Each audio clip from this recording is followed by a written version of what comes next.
So, you're dreaming of a trip to a French-speaking country, huh? Well, you are in the perfect place. Today, we're going to get you set up with all the essential phrases you'll need to understand the weather, make some exciting plans, and, of course, pack the perfect suitcase. Let's get you ready for that adventure. Just imagine this. You're planning a trip to the beautiful, historic streets of Quebec City. You pull up the forecast, but what do those French weather terms even mean? How do you ask someone if you should grab a jacket before you head out for the day? Well, don't you worry, we are going to cover all of that right now. We've broken it all down into 4 easy steps.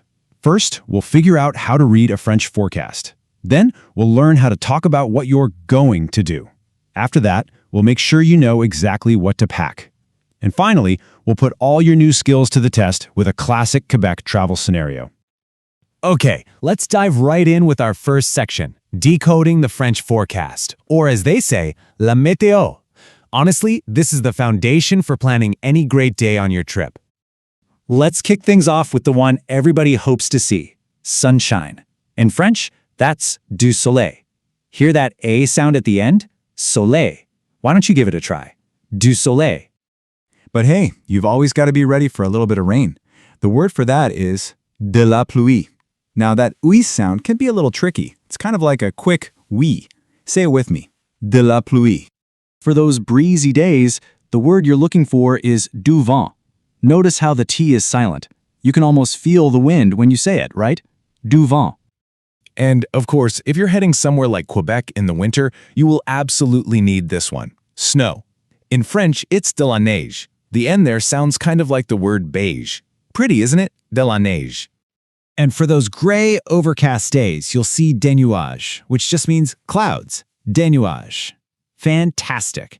And just like that, you've learned the 5 most common weather conditions. You're already on your way to reading a basic forecast. But what about the temperature? Especially when it gets cold. The rule is super simple. For any number that's below 0, you just say the word moins before it. So just like you see here, minus 5 degrees is simply moins 5 degrees Celsius. See? So easy. Okay, here's a little insider tip so you can understand how people really speak. A formal weather report might say, on annonce du vent, which means they're announcing wind. But, on the street, a friend would probably just say, c'est venteux, it's windy.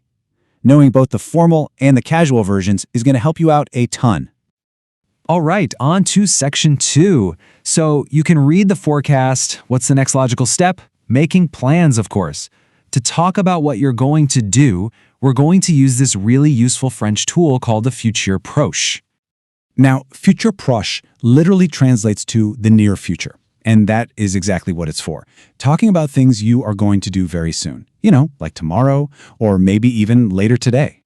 And you know what the best part is? It's incredibly easy to put together. It's just a simple 2-step formula. First, you take the verb aller, which means to go, and use it in the present tense. Then, for step 2, you just tack on the main action verb in its original infinitive form. That's it. Let's look at a perfect example here. Demain, je vais manger avec mon ami. Je vais means I am going, and manger is to eat. So literally, you're saying, tomorrow, I am going to eat with my friend. It's such a straightforward way to talk about your plans. Okay, so you know the weather and you've made your plans. What's left? Deciding what to wear. So let's build up our vocabulary for les vêtements, or clothes. For those chilly, wet days, here's what you'll need. A winter coat is un manteau d'hiver. Gloves are des gants. And winter boots are des bottes d'hiver. And for rain, you'll want an imperméable. Oh, and here is a fantastic word you will hear all the time in Quebec. A winter hat is called une tuque. That's a definite must-have for the cold. And what about for the sunshine? Well, you might pack a maillot de bain, that's a swimsuit, and des lunettes de soleil for sunglasses. And now for my absolute favorite Quebec-specific word, flip-flops are called des gougounes. How fun is that to say? Des gougounes. All right, it's time for our final section. We've learned the words for weather, the grammar for making future plans, and the vocabulary for clothes. So now, let's put it all into practice with a real-world scenario. Okay, time to put your skills to the test. Here's the situation. You're in Quebec, and it is -14 degrés, that is -14 degrees Celsius. Brr! And you're planning on going for a walk. Using the Futur Proche and your new clothing words, how would you say what you're going to wear? Go ahead, take a moment and think about it. You ready?